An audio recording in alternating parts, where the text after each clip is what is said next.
नमस्कार दोस्तों, स्वागत है आपका हमारे चैनल पर। आज हम लेकर आए हैं एक बहुत ही गहरी और विचारणीय बौद्ध कहानी जो हमें सिखाती है कि मनुष्य चाहे कितना भी प्रयास कर ले, कितने भी उपाय कर ले, लेकिन अपने कर्मों का फल तो भोगना ही पड़ता है। जैसा कर्म करोगे वैसा ही फल मिलेगा। और सबसे बड़ी बात, भाग का लिखा कभी नहीं मिटता। नियति अपना खेल खुद खेलती है और हम कितने भी कोशिश कर लें, जो होना है वह होकर ही रहता है। यह कहानी हमें भगवान बुद्ध की शिक्षाओं से जोड़ती है, जहाँ बुद्ध कहते हैं कि जीवन में सब कुछ पहले से निर्धारित है और अच्छे कर्म ही हमें सुख की ओर ले जाते हैं। लेकिन अगर हम नियति को बदलने की कोशिश करेंगे तो और ज़्यादा उलझ जाएंगे। आइए विस्तार से सुनते हैं। यह रोचक और सबक देने वाली कहानी बहुत समय के पहले की बात है।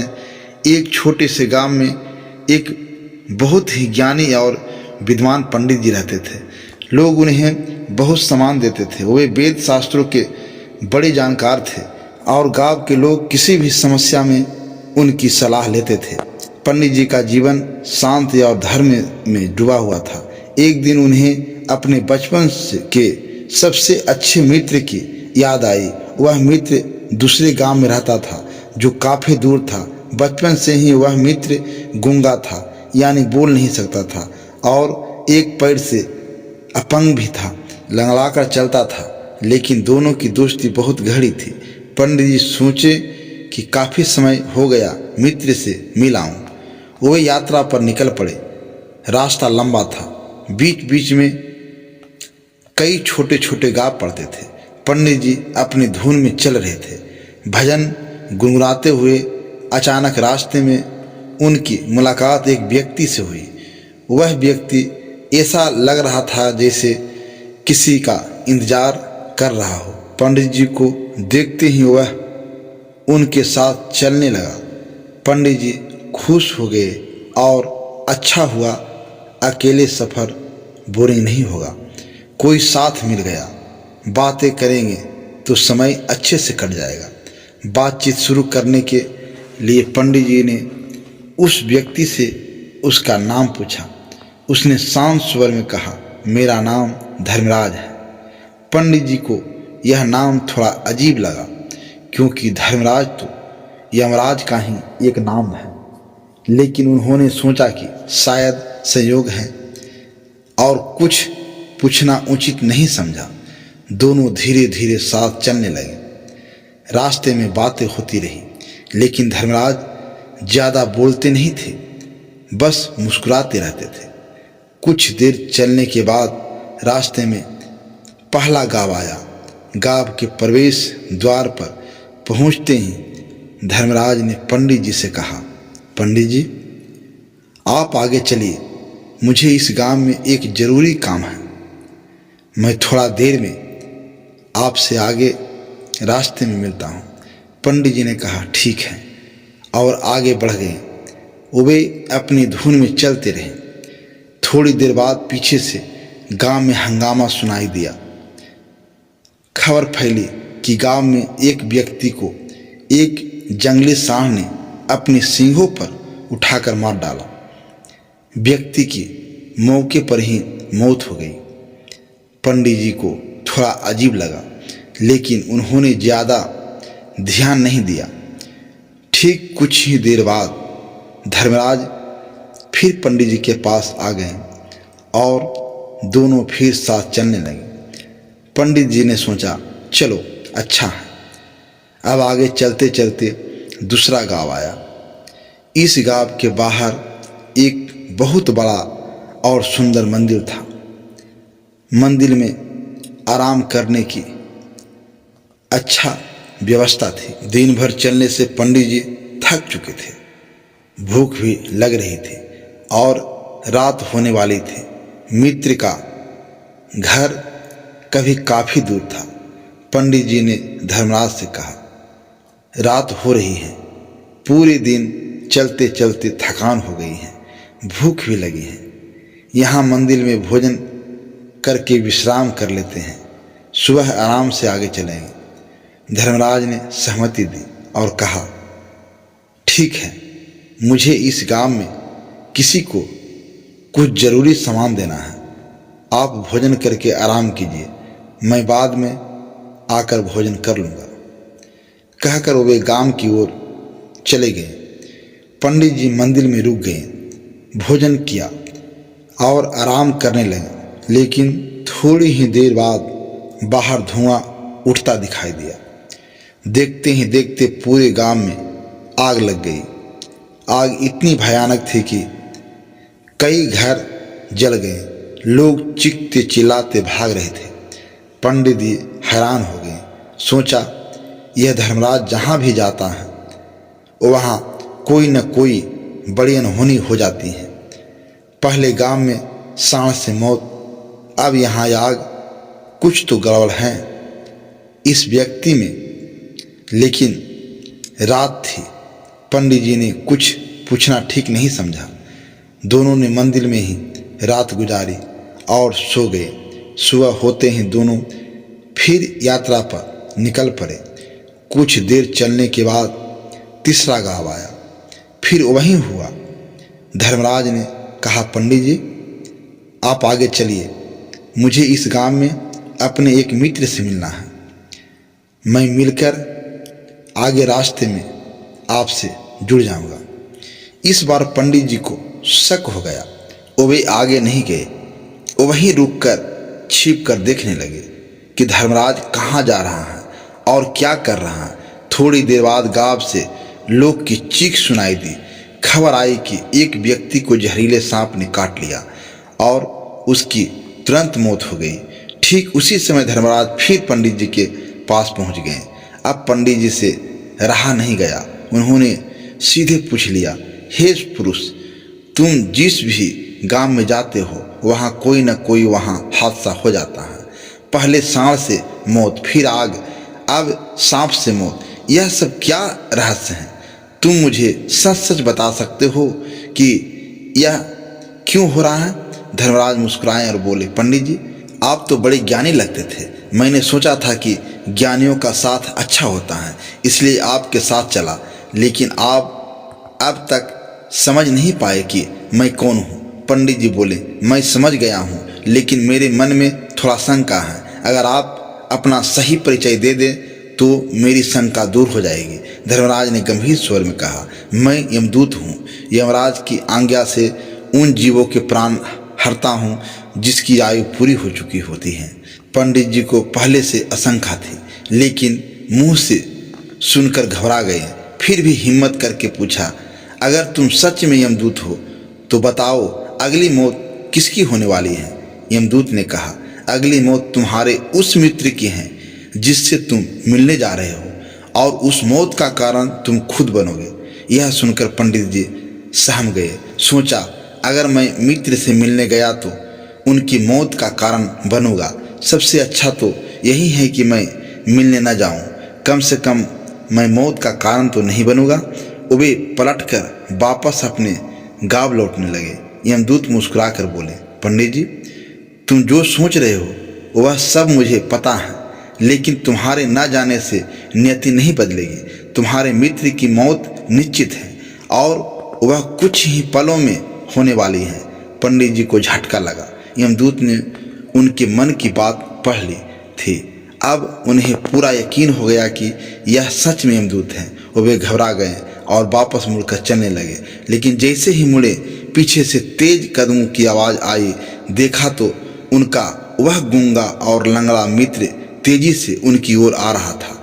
मित्र का चेहरा प्रसन्नता से चमक रहा था। पंडित जी सोचा, यह कैसे?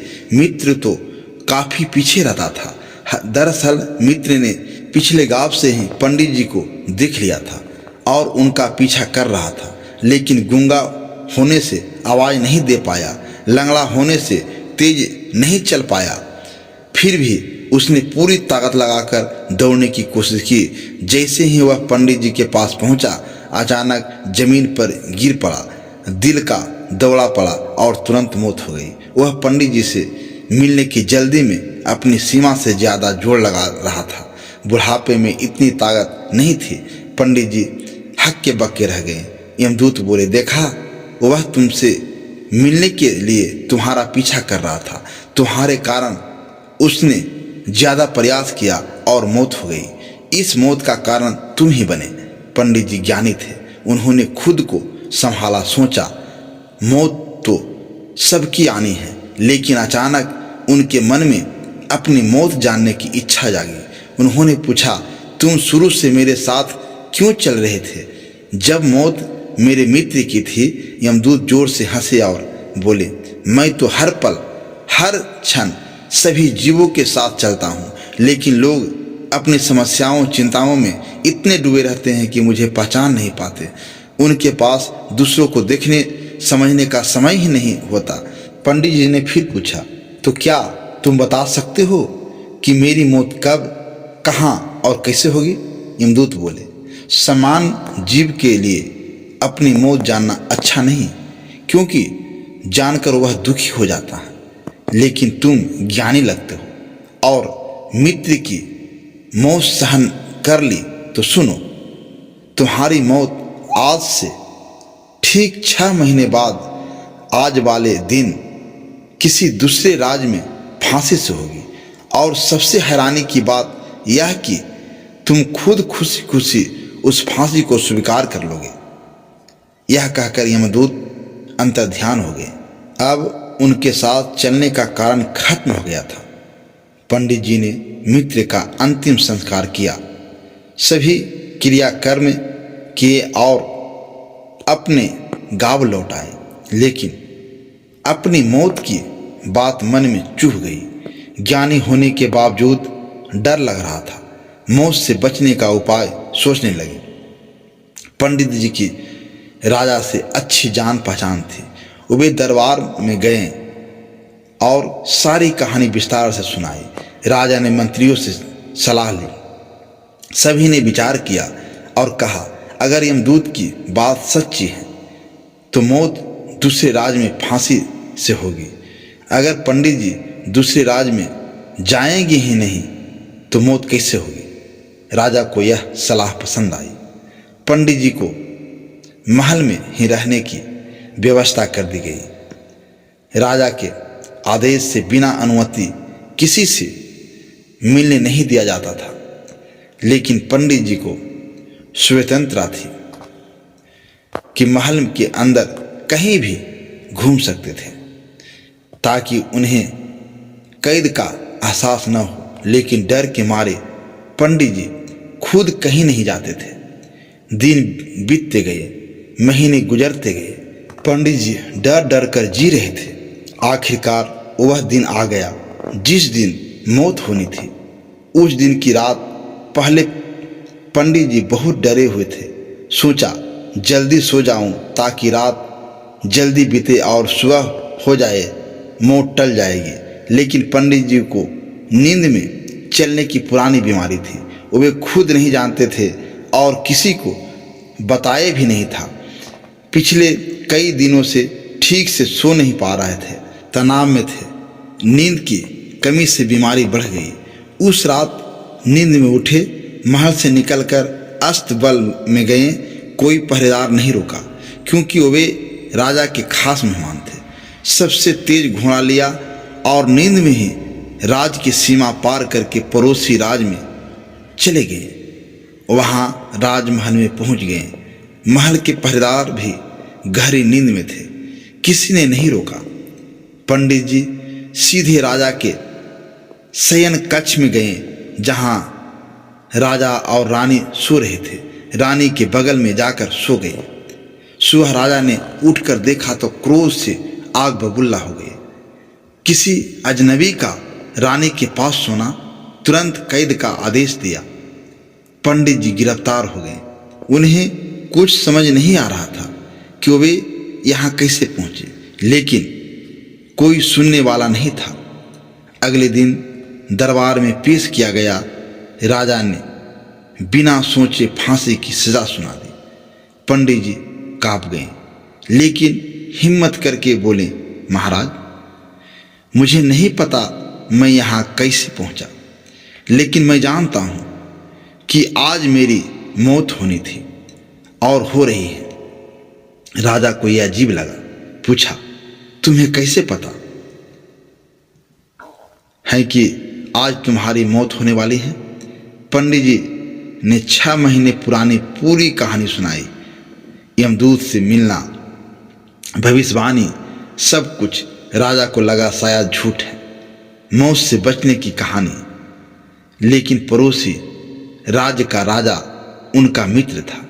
राजा ने सैनिक भेजकर जांच करवाई। सैनिक लौटे और बताया कि सब सच्चा है। पंडित जी 6 महीने से महल में थे, कल रात अचानक गायब हो गए।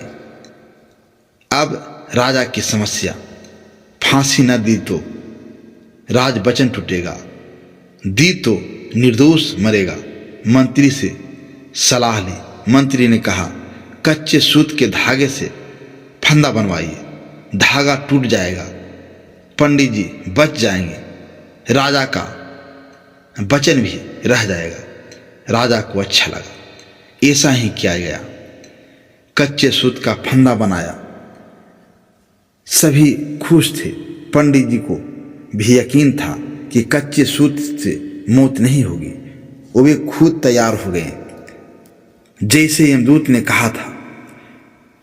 खुद खुशी से फांसी स्वीकार कर ली। फांसी पर चढ़ाए गए।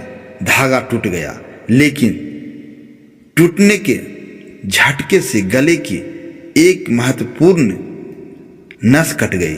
खून की धार निकली और पंडित जी तड़प कर मर गए। सब आश्चर्य में थे। कच्चे सूत से भी मौत हो सकती है, लेकिन नियति पूरी हुई। यमदूत की हर बात सच्ची निकली। दोस्तों, इस कहानी से क्या सीख मिलती है? श्रीमद् भगवत गीता में भगवान श्री कृष्ण कहते हैं, जो होना होता है वह होकर ही रहता है। हम चाहे कितनी सावधानी बरतें, कितने उपाय करें, लेकिन नियति नहीं बदलती। घटनाओं की पूरी श्रृंखला पहले से तय होती है। पंडित जी अगर अपनी मौत की बात न जानते तो 6 महीने डर डर कर जीने की बजाय खुशी से जीते, लेकिन जानकर तनाव में रहे और अंत में वही हुआ। इसलिए ईश्वर ने हमें भविष्य जानने की शक्ति नहीं दी, ताकि हम वर्तमान में अच्छे कर्म करके खुशी से जी सके। कर्म प्रधान है, लेकिन नियति से बड़ा कुछ नहीं।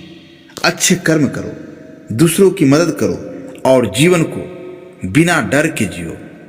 भाग का लिखा कभी नहीं मिटता। दोस्तों, यह कहानी आपको कैसी लगी? इससे क्या सीख मिली? कमेंट बॉक्स में जरूर बताइए। अगर यह कहानी आपको दिल को छू गई हो तो इसे अपने दोस्तों, रिश्तेदारों के साथ शेयर करें जिन्हें इस संदेश की जरूरत है, और चैनल को सब्सक्राइब करें। बेल आइकन दबाना न भूलें, ताकि ऐसी प्रेरणादायक कहानियाँ सबसे पहले आपको मिले। मिलते हैं अगली कहानी में एक नए संदेश के साथ। तब तक अपना ख्याल रखें। नमो बुद्धाय।